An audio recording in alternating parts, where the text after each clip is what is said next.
नमस्कार दोस्तों, मैं निकेश यादव मंथन हिंदी संस्थान में आपका एक बार फिर से स्वागत करता हूं। जैसे कि हिंदी में अगर बात करें तो वर्णमाला मैं आप लोगों को करा चुका हूं, और वर्णमाला में अगर आप लोगों को कोई परेशानी हो तो आप मुझसे पूछ सकते हो, जैसा कि मैंने आप लोगों को बताया है। अभी अपन अगले टॉपिक की बात करेंगे, और अगला टॉपिक जैसे कि मैंने आपको बताया था संधि। असल में क्या होता है कि संधि सभी के लिए बड़ी थोड़ी सी परेशानी वाली बात होती है। कई सारे लोगों को ये कई बार पढ़ने पर भी समझ में नहीं आती। अपन इसको सरलतम रूप में देखेंगे, जितना सरल हो सकेगा। और इससे पूर्व की अगर वर्णमाला पढ़नी है तो भाग 1 से लेकर के 6 तक कंप्लीट डले हुए हैं। अगर किसी प्रकार से कोई दिक्कत आ रही हो, समस्या है, और कोई भी दिक्कत हो, आप प्रश्न लगा करके चेक करिए, और नहीं प्रश्न बन रहा है तो आप मुझसे पूछिए। अगर अपन संधि की बात करें तो संधि की सबसे पहले हम पढ़ते हैं परिभाषा। क्या होती है परिभाषा में? संधि क्या है? संधि, कुछ लोग कहते हैं कि दो वर्णों के मेल को संधि कहते हैं। तो ध्यान रखना है कि दो वर्णों का मेल कभी भी संधि नहीं कहलाता है। क्यों नहीं कहलाता है? क्योंकि क प्लस म, क प्लस आ प्लस म, मान के चलिए ये वर्ण है, और इन वर्णों को अगर मैं आपस में मिला दूं, ऐसे कम शब्द बनेगा। क्या इसमें संधि बनेगी? इसमें संधि नहीं बनेगी। इस चीज़ को थोड़ा सा ध्यान रखना है कि दो वर्णों का मेल कभी भी संधि नहीं कहलाएगा। कैसे? जैसे मान के चलिए, वही तरीका मान के चलते हैं। जैसे मान के ये एक राजा है और ये भी एक राजा है,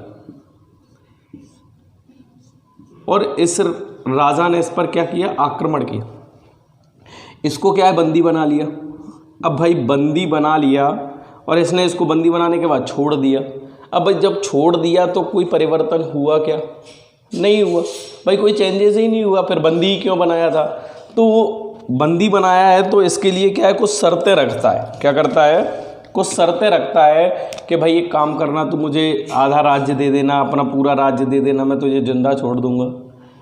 अब वही नियम लगता है इनमें कि जब तक इस राजा ने इसको शर्त रखी, अगर ये उसको स्वीकार करता है और ये भी उसको स्वीकार करता है, तो इन दोनों के बीच हो जाएगा समझौता। क्या होगा? समझौता। और आपको पता है समझौते को ही हम संधि कहते हैं।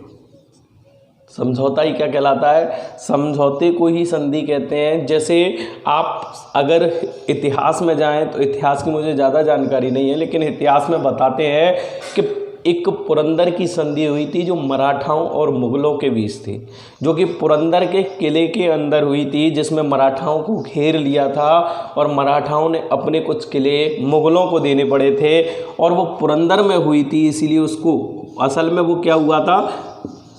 समझौता हुआ था, और उस समझौते को ही हम संधि के नाम से जानते हैं। यानी कि याद रखना है कि दो वर्ण आपस में मिले, और मिलने पर उनमें यदि कोई परिवर्तन हो तो उसे हम संधि कहेंगे। क्या याद रखना है? दो वर्णों के मिलने पर उनमें जो विकार या परिवर्तन पैदा होता है, उस विकार या परिवर्तन को ही हम संधि के नाम से जानते हैं। जैसे सामान्य तौर पर समझा जाए तो कई सारे शब्द ऐसे हैं जिनमें संधियाँ होती ही नहीं है ना, यानी जिनमें कोई परिवर्तन नहीं होगा उसमें संधि भी नहीं होगी। जैसे सामान्यतः एक बेस तैयार करते हैं, एक आधार तैयार करते हैं कि भाई हमारी जो वर्णमाला है वो कितनी भागों में बांटी गई थी। तो वर्णमाला को मैंने बांटा था स्वर, व्यंजन और अयोगवा। अगर यहाँ अयोगवा की बात करें तो अयोगवा में विसर्ग आता है अपना, और आप लोगों को पता है स्वर, व्यंजन और विसर्ग, यानी बात करें तो संधियों के 3 ही भेद माने जाते हैं: स्वर संधि, व्यंजन संधि और विसर्ग संधि।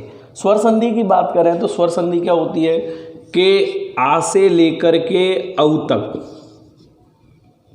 आ से औ तक इनको कहा जाता है स्वर, और स्वरों में जो परिवर्तन होता है उसी को कहते हैं स्वर संधि। अब स्वरों में आ से औ तक परिवर्तन होगा तो सामान्य तौर पर आ से औ तक देखेंगे कैसे?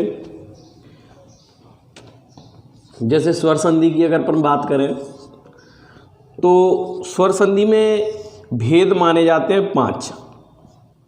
कितने भेद माने जाते हैं? 5 भेद माने जाते हैं। जैसे सामान्यतः सबसे पहले की बात करें तो हमें नहीं पता कौन सा है, लेकिन एक चीज़ जानते हैं कि जितने भी स्वर हैं वो सभी स्वर इन 4 स्वरों से मिलकर के बने हुए हैं। सभी स्वर किन से मिलकर के बने हैं? इन 4 से, जिन्हें मूल स्वर कहा जाता है। अब मान के चलिए इसको अपन पानी मान लेते, दूध मान लेते हैं, इसको पानी मानते हैं, इसको शक्कर मान लेते हैं और इसको मानते हैं नमक। क्लियर है? अगर मान के चलिए इस दूध में मैं दूध ही मिलाऊं, चाहे 1 लीटर में 1 लीटर 2 लीटर कुछ भी करूं, अगर दूध में दूध मिलाया जाता है तो कोई परिवर्तन होता है? नहीं होता। तो ये दूध क्या हो जाएगा? ज़्यादा हो जाएगा, पर रहेगा तो दूध ही ना। ऐसे ही पानी में पानी मिलाया जाए, शक्कर में शक्कर मिलाई जाए और नमक में नमक मिलाया जाए, तो आपको पता है कि इनमें कोई परिवर्तन नहीं होता है, बल्कि उनकी मात्रा बहुत ज़्यादा हो जाती है। ऋषि ऐसे ही रहेगा, लेकिन प्राचीनतम समय में ऋषि को इस प्रकार से रखा जाता था। अब एक चीज़ समझें कि चाहे तो मैं इसमें इसको मिला लूँ, चाहे इसमें इसको मिला लूँ, चाहे इसमें इसको मिला लूँ, चाहे उनको खुद को मिला लूँ, तो ये दीर्घ होगा। इनको कौन से स्वर कहते हैं? दीर्घ स्वर कहते हैं। इसीलिए सबसे पहला भेद होता है स्वर में दीर्घ स्वर संधि। जब दो समान स्वरों को आपस में मिलाया जाता है और मिलाने पर वो दीर्घ हो जाते हैं, इसीलिए इसको हम दीर्घ स्वर संधि के नाम से जानते हैं। क्लियर है? दूसरे नंबर की अगर बात करते हैं तो ये दूध है और दूध में मिलाया पानी। दूध में क्या मिलाया? पानी। अगर दूध में पानी मिलेगा तो इसका स्वाद बदल जाएगा, टेस्ट बदल जाएगा, गुण बदल जाएंगे। जैसा कि मैंने आप लोगों को, दूध में शक्कर मिलाएंगे तब भी इनका टेस्ट क्या होगा? बदलेगा, और दूध में नमक मिलेगा तब भी इनका टेस्ट क्या होगा? बदलेगा। और जब गुड़ बदलते हैं, क्या बदल रहे? 2 अलग अलग गुड़ मिले, और अलग अलग गुड़ मिलने पर तीसरे गुड़ का निर्माण होता है, इसीलिए कौन सी संधि? गुड़ स्वर संधि। क्लियर है? इसके बाद ये मिश्रण है दूध प्लस पानी का, और जब हम किसी एक मिश्रण में एक पदार्थ की मात्रा और मिला देते हैं तो उस मिश्रण में वृद्धि होती है। उस मिश्रण में क्या हो जाती है? जैसे इसके साथ इसको मिलाया तो बनेगी बड़ी ए, और इसके साथ इसको मिलाया तो बनेगा बड़ा ओ। तो इसमें क्या हो गई? वृद्धि हो गई। क्या हो गई? इसको कहेंगे वृद्धि स्वर। 3 क्लियर हुई कि नहीं हुई? अपन देखो, आ को आ के साथ मिला लिया, आ को ई के साथ मिलाया, आ को ऊ के साथ मिलाया, आ को ऋषि के साथ मिलाया। यहाँ तक किसी को कोई दिक्कत नहीं है। इसके बाद इसी में आगे चलेंगे। कौन कौन से थे? आ, ई, ऊ, यही स्वर थे।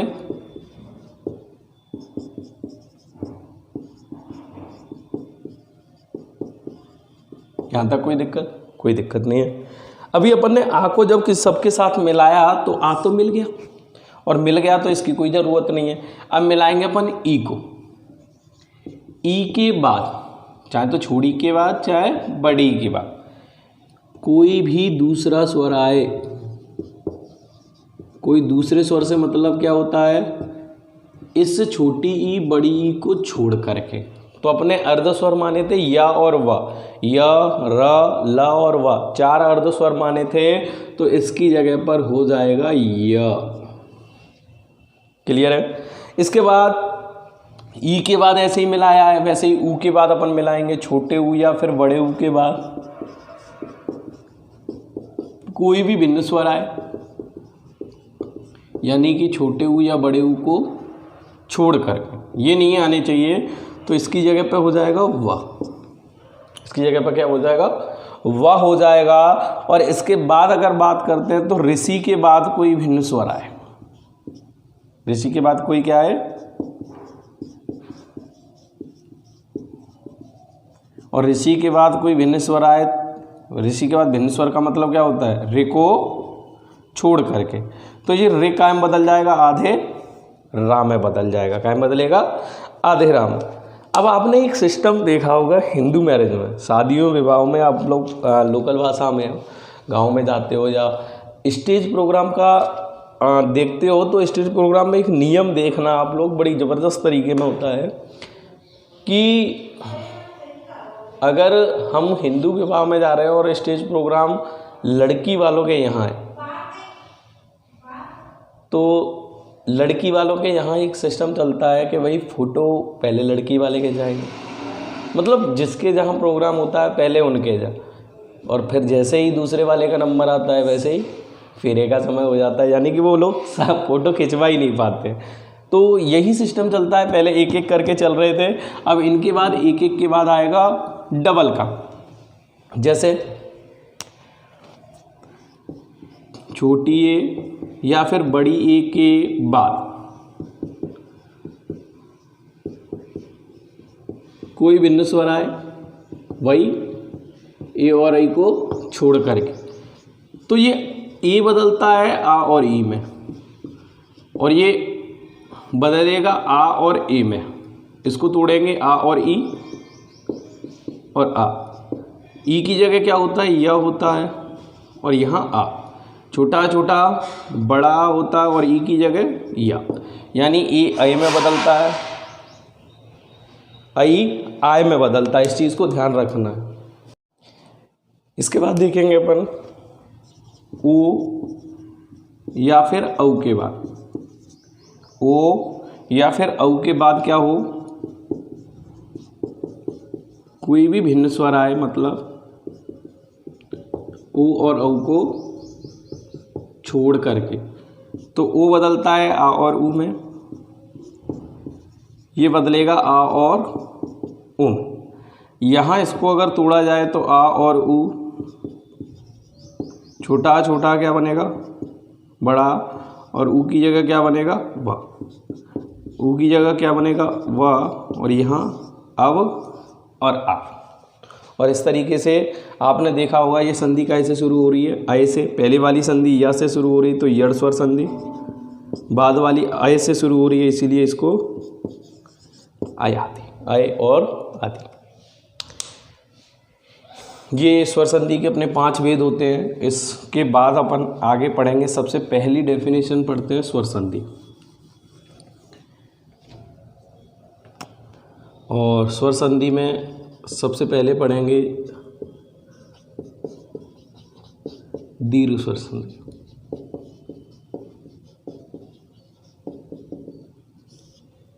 और दीर्घ स्वर संधि में सबसे पहला नियम है कि भाई कि दो एक जैसे स्वरों को मिलाते हैं तो वो दीर्घ हो जाते हैं, और दीर्घ होने के कारण इनको दीर्घ स्वर कहते हैं। तो सबसे पहले छोटे आ और छोटे आ को मिलाएंगे, छोटे आ में बड़ा आ मिलाएंगे, बड़े आ में छोटा आ मिलाएंगे, और बड़े आ में बड़ा आ मिलाएंगे। तो दोनों ही कंडीशन में बनेगा तो बड़ा आ ही, यानी कि चारों अवस्थाओं में चाहे किसी को किसी के साथ मिलाएं लेकिन बड़ा ही बनेगा। जैसे सबसे पहले हम समझें परम प्लस अर्थ। क्या समझेंगे? परम प्लस अर्थ की अगर अपन बात करते हैं, जैसे शब्द लिखा है अर्थ, छोटा प्लस छोटा दोनों को मिलाएंगे तो बड़ा, और शब्द बन जाएगा परमार्थ। ठीक है, छोटा प्लस बड़ा। यहाँ पे भी अगर ऐसे बात करेंगे तो एक शब्द लिखते हैं जैसे हिम प्लस आलय, छोटा है प्लस बड़ा है, और शब्द बन जाएगा दोनों को मिला के बड़े आ से हिमालय।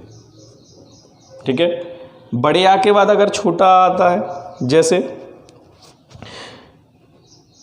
अपन बात करते हैं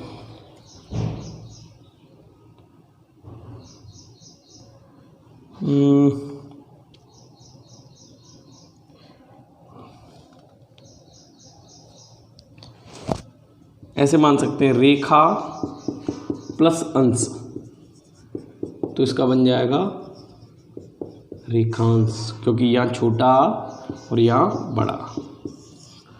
यहाँ देखेंगे तो विद्या प्लस आलय, बड़ा प्लस बड़ा बराबर बड़ा बराबर विद्यालय। क्लियर है?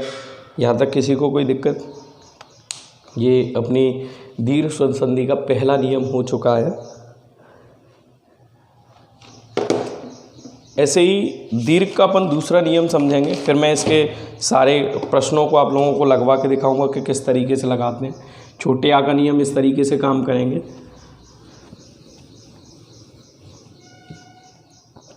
फिर इसके बाद दूसरा नियम लगता है इसी का, दीर्घ का ही, छोटी के बाद छोटी ही आए,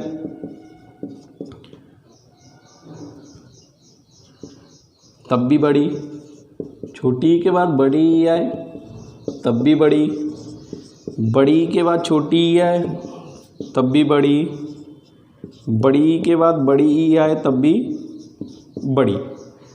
यहाँ बनाएंगे शब्द जैसे गिरधन इंद्र। गिर माने पर्वत, इंद्र माने राजा, और शब्द बन जाएगा गिरीन्द्र, क्योंकि यहाँ छोटी प्लस छोटी बराबर बड़ी। यहाँ छोटी के बाद बड़ी ही आ रही है, आप लोगों को दिख रही हो। जैसे 1 मिनट रुकेंगे, आप लोग देख रहे हो कि जब अपन छोटी के बाद बड़ी की बात करते हैं या बड़ी के बाद छोटी की बात करते हैं, तो दोनों ही कंडीशन में, चाहे छोटी के साथ बड़ी मिलाई जाए, बड़ी के साथ छोटी मिलाई जाए,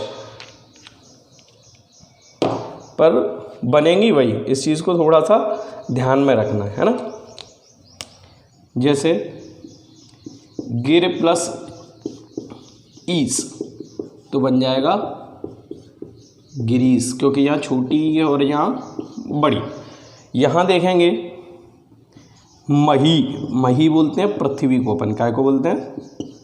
पृथ्वी को। मही प्लस इंद्र और बराबर महींद्र, महींद्र पृथ्वी का राजा होता है। यहाँ बड़ी प्लस छोटी। ऐसे ही यहाँ सती प्लस ईश, सती के ईश, सती पार्वती को कहते हैं। ईश शिव जी का पर्याय होता है, इसलिए सॉरी देवता का, और सती शिव जी का। बड़ी प्लस बड़ी। क्लियर है? और बनेगी बड़ी।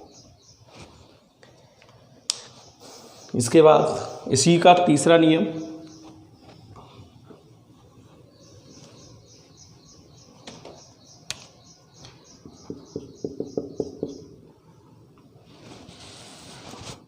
छोटे ऊ के बाद छोटा ऊ आए तो बड़ा ऊ, छोटे ऊ के बाद बड़ा ऊ आए तो बड़ा ऊ, बड़े ऊ के बाद छोटा ऊ आए तो बड़ा ऊ, बड़े ऊ के बाद बड़ा ऊ आए तो बड़ा। जैसे लघु प्लस उत्तर, छोटा ऊ प्लस छोटा ऊ बराबर बड़ा ऊ, लघुत्तर। ठीक है? यहाँ देखेंगे छोटा ऊ, जैसे लघुधन ऊर्मी, ऊर्मी बोलते हैं लहर को, तो बन जाएगा लघूर्मी। यहाँ छोटा ऊ और यहाँ बड़ा ऊ। बड़े ऊ के बाद छोटा ऊ आए तो वहाँ पर भी ध्यान रखना है। जैसे वधूधन उत्सव, तो बनेगा वधूत्सव। बड़े ऊ के बाद बड़ा हुआ है, जैसे भू प्लस ऊर्जा, बनेगा भूर्जा। क्या बन जाएगा? भू ऊर्जा। क्लियर है? इसके बाद इसी का चौथा नियम है,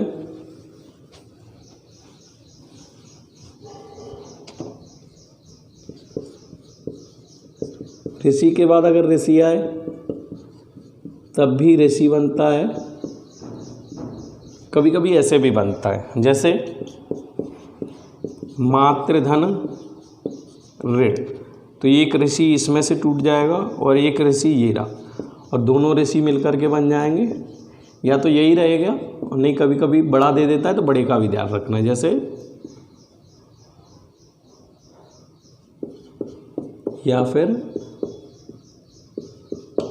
ठीक है। ऐसे मातृऋण और पितृधन ऋण, इसका भी क्या बन जाएगा, पितृ, या फिर ये अपनी दीर्घ हो गई। इसके बाद अपन नियम कराएंगे दीर्घ स्वर संधि के, कि भाई दीर्घ स्वर संधि के नियम किस तरीके से चलेंगे। नियम तो हो चुके हैं, इसके बाद इसके उदाहरण मैं आप लोगों को अगले वीडियो में बताऊंगा, और इसके बाद गुण स्वर संधि पर अपन चर्चा करेंगे।